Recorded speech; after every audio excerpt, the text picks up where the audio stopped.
sahabat Dinar, balik lagi bersama aku Zana di channel Dinar All in One.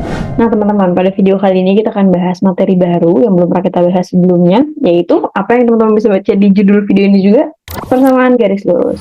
Sebelum kita masuk ke materi hari ini, di video kali ini, jangan lupa untuk tonton dulu video-video sebelumnya.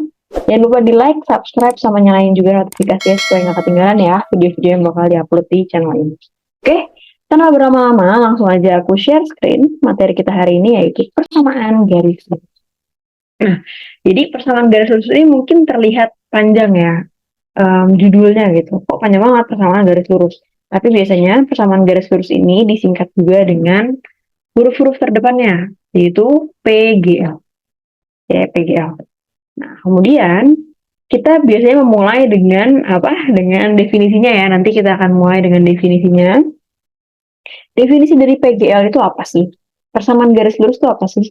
Jadi, persamaan garis lurus itu adalah persamaan yang membentuk garis lurus. Ya, persamaan yang membentuk garis lurus saat apa? Saat digambarkan dalam bidang kartesius. Namanya juga persamaan garis lurus, makanya garis yang dibentuk juga garis lurus gitu kan. Sekarang bidang kartesius itu apa? Kalau teman-teman ingat ada diagram yang ada sumbu X-nya, kemudian ada sumbu Y-nya. Nah, ini namanya diagram kartesius. Ini teman-teman sudah pelajari sejak SD ya.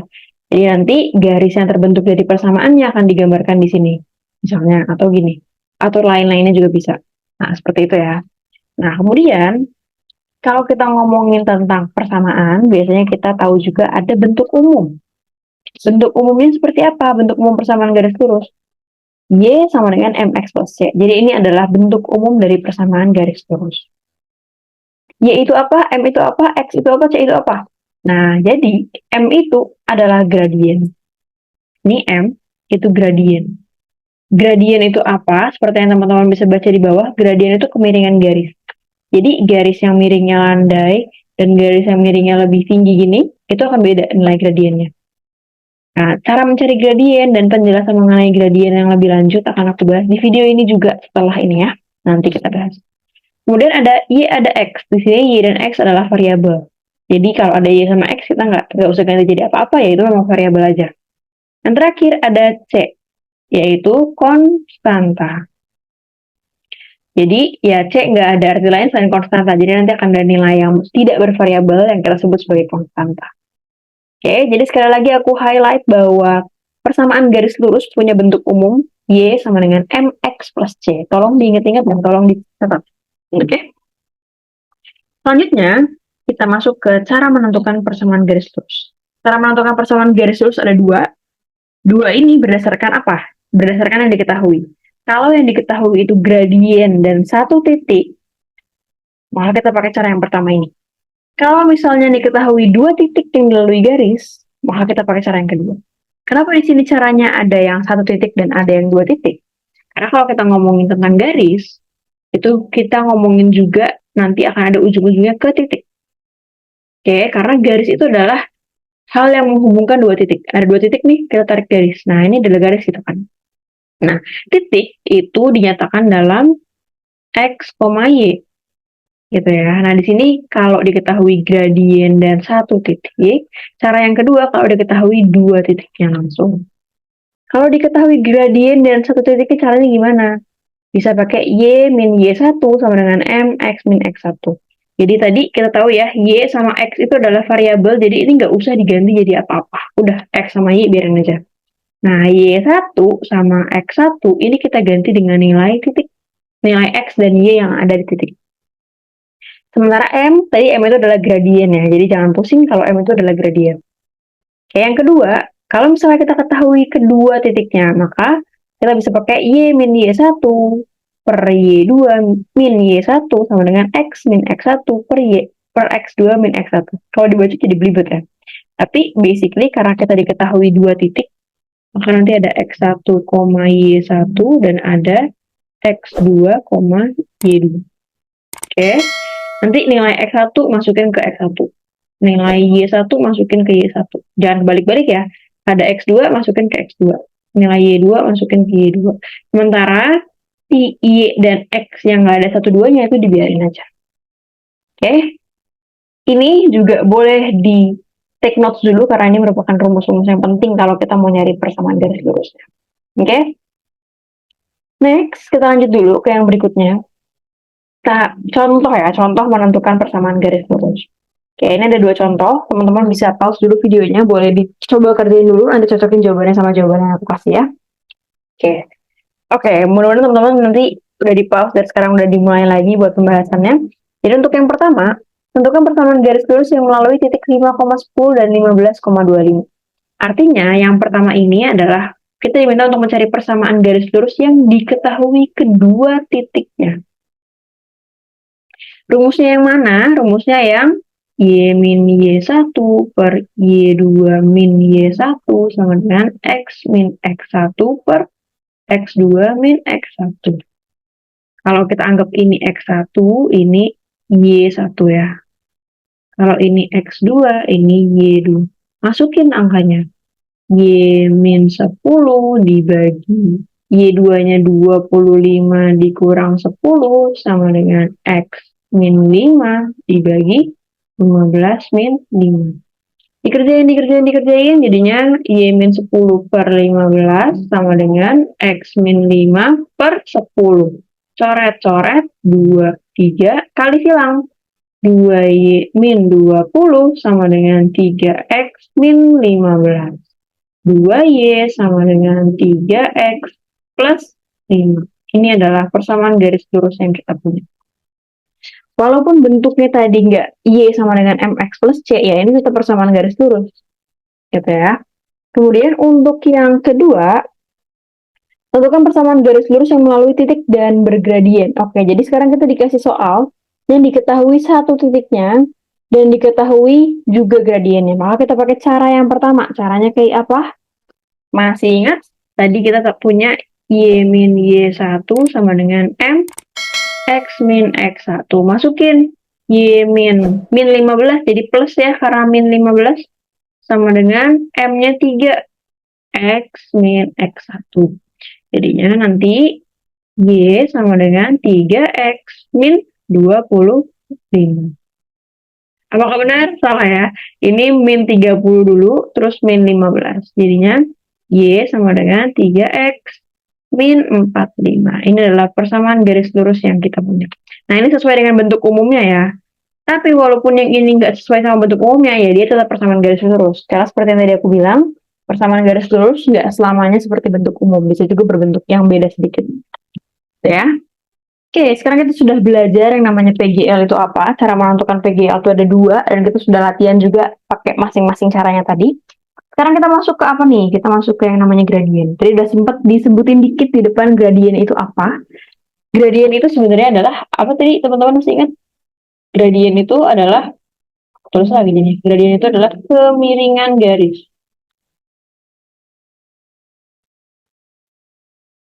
Oke, kalau mau yang lebih panjang definisinya ya nilai yang menunjukkan kemiringan atau kecondongan suatu garis lurus. Oke, sekarang aku mau kasih tahu dulu ada dua kondisi. Oke, di sini memang garisnya ada tiga, tapi kita ambil dua kondisi ketika garisnya miring ke kanan, gradiennya positif. Jadi intinya kalau kanan itu positif, kalau kiri itu negatif. Sekarang cara menentukan kanan kirinya kemana? Kita lihat condongnya ke kanan atau ke kiri. Kalau kita punya dua garis gini. Nah, yang ini condong ke kanan. Yang ini condong ke kiri. Jangan kebalik. Oke? Berarti garis AB di sini adalah garis yang condong ke kanan. Berarti nilainya positif. Garis MN, kita ganti warna ya. Garis MN itu adalah garis yang miring ke kiri. Jadi gradiennya negatif. Oke, sekarang kalau PQ gimana? PQ ini lurus aja nih di bawah, nggak ada kemiringannya. Kalau nggak ada kemiringannya, berarti gradiennya sama dengan 0. Nggak miring deh garisnya lurus aja, horizontal. Berarti M-nya 0, gradiennya 0. Oke, sekali lagi aku highlight bahwa garis yang condongnya ke kanan itu positif, condongnya ke kiri itu negatif. Oke, tapi ini cuma penentuan plus minusnya. Sekarang cara menentukannya gimana? Sekarang ada dua kemungkinan. Kalau diketahui bentuk persamaan garisnya, dan kalau diketahui dua titik yang berada di garis. Oke, kalau misalnya diketahui persamaan garisnya, kita bentuk supaya dia berbentuk persamaan umumnya lagi, Y sama dengan MX plus C. Nah, kita lihat aja yang menjadi temannya si X nih, yang nempel sama si X itu berapa. Nah, itu nilai gradiennya. Tapi syaratnya, Y-nya harus konstanta, koefisiennya 1. Jadi kalau masih ada bentuk 2Y sama dengan 5X plus 3, ubah dulu jadi Y sama dengan berapa? Berarti Y sama dengan 5 per 2X plus 3 per 2. Nah, berarti gradiennya ini. Oke, nanti kita akan coba cari gradiennya di contoh soalnya ya. Oke, kemudian kalau misalnya diketahui dua titik yang dilalui garis. M sama dengan Y2 min Y1 dibagi X2 min X1. Oke, jadi sebenarnya rumus ini secara singkat bisa kita tulis sebagai delta Y per delta X. Yang mana yang Y2, yang mana yang Y1 bebas. Kalau misalnya ada dua titik, teman-teman boleh tentuin yang mana yang satu, yang mana yang dua. Boleh juga kalau yang ini dua, ini satu. Tapi intinya X1 selalu berpasangan dengan Y1 dan X2 selalu berpasangan dengan Y2. Jangan sampai X1 temannya Y2 gitu ya. Oke. Next dulu kita lanjut ke contoh menentukan nilai gradien. Di sini ada dua contoh. Berapakah gradien garis yang dimiliki garis 5Y tambah 2X min 15 sama dengan 0? Kalau misalnya kita dikasih persamaan garis, kita bentuk dulu ini menjadi bentuk umumnya. Oke. Tadi bentuk umumnya Y sama dengan MX plus C. Kita ubah bentuknya jadi kayak gitu. Berarti 5Y sama dengan min 2X plus 15. Oke. Y sama dengan min 2 per 5X tambah 3. Berarti gradiennya berapa? Gradiennya yang nempel sama X, yaitu min 2 per 5. Ingat, Y-nya harus 1. Oke. Sekarang yang kedua, kalau misalnya diketahui kedua titiknya, dan kita diminta untuk mencari gradiennya, maka caranya, sebentar, kalau misalnya kita lagi tadi kita punya rumus M sama dengan delta Y per delta X. Kalau ini X1, ini Y1. Kalau ini X2, ini Y2.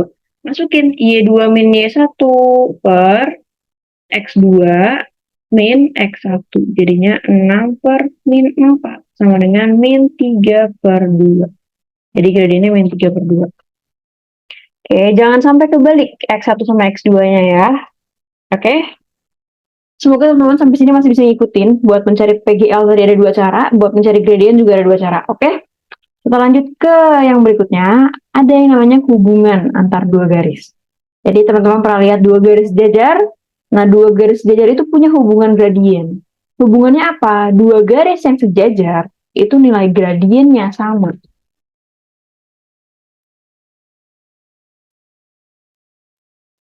Kenapa nilai gradiennya sama? Karena tadi kita balik lagi ke definisi dari gradien. Nih, gradien itu kemiringan garis.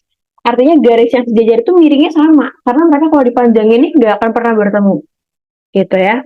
Nah, makanya karena kemiringannya sama, mereka dikatakan sebagai garis yang sejajar. Dan karena mereka memiliki kemiringan yang sama, nilai gradiennya pun akan sama. Oke. Sekarang, kalau misalnya kita cari tahu hubungan yang kedua, ada dua garis tegak lurus. Kayak misalnya ada garis CD di sini. Ini mereka hubungannya tegak lurus. Maka gradien garis C dikali dengan gradien garis D nilainya akan negatif 1. Ini berhubungan sama yang tadi. Kalau miring ke kanan positif, kalau miring ke kiri negatif. Gitu kan? Nah, mereka kalau misalnya tegak lurus, maka hasil kali dari gradiennya akan negatif 1. Atau bisa juga kita rumuskan, kita pindah ruas ya. Min 1 per gradien garis D. Sementara gradien garis D sama dengan min 1 per gradien garis C. Oke, itu dia hubungan gradien dua garis. Oke, kita lanjut dulu ke yang terakhir. Cara menggambar grafik. Jadi kita akan berhubungan erat sama yang namanya grafik. Sebenarnya, oke, tadi ada gangguan. Sekarang kita ngomongin cara menggambar grafik. Tadi kita udah kenalan sama yang namanya diagram kartesius atau grafik yang tadi ya. Nah, cara gambarnya gimana? Cara gambar garis lurus sana. Yang pertama, cari titik potong sumbu X. Yang kedua, cari titik potong sumbu Y. Dan yang ketiga, baru gambar garis yang menghubungkan kedua titik tadi. Kalau kayak gini mungkin nggak kebayang, tapi kita coba kerjain contohnya. Misalnya kita diminta untuk mencari menggambar grafik yang persamaannya Y sama dengan 3X min 6. Cari titik potong sumbu X dan titik potong sumbu Y. Kalau kita mau mencari titik potong sumbu X, ganti Y-nya sama dengan 0. Kalau kita mau mencari titik potong sumbu Y, kita cari gimana caranya supaya X sama dengan 0. Begitu ya. Berarti titik potong sumbu X, Y-nya kita ganti 0. 0 sama dengan 3X min 6. Berarti X-nya sama dengan 2. Kalau X-nya 0, berarti Y-nya sama dengan min 6. Oke, berarti kita punya titik potong sumbu Y-nya adalah 2,0 dan titik potong sumbu X-nya berapa? Titik potong sumbu Y-nya, sorry. 0,6. Ini ya, kemudian kita diminta untuk mencari gambarnya seperti apa. Kita gambar aja grafiknya. Ini gambarnya jelek ya, karena aku nggak bisa gambar garis lurus pakai pennya ini. Jadi 2,0 itu adanya di sini. Ya, sementara min 6 itu adanya di sini. Ini titik potong sumbu Y, ini titik potong sumbu X, tarik garis. Ini kalau aku tarik garisnya pasti nggak akan lurus, tapi kita coba lihat aja ya. Nah, kayak gitulah kurang lebih. Oke, jadi itu adalah cara menggambar grafik kalau misalnya kita disuruh menggambar grafiknya seperti apa. Cari titik potong sumbu X-nya, cari titik potong sumbu Y-nya, baru kita gambar di grafik titik-titiknya, kita sambungin kedua titik tersebut. Oke, kalau mau cari titik potong sumbu X, ganti Y-nya yang 0. Oke, kalau misalnya mau cari titik potong sumbu Y, ganti X-nya yang 0. Oke, semoga sampai sini teman-teman masih bisa ngikutin. Aku stop share dulu ya. Oke, materi selanjutnya udah nggak ada lagi. Karena nanti di video selanjutnya kita akan bahas tentang soal-soalnya. Jadi jangan lupa untuk ditonton video ini sampai habis supaya teman-teman mengerti. Nanti di video selanjutnya kita akan bahas soal-soal mengenai persamaan garis lurus. Oke, sampai bertemu di video selanjutnya.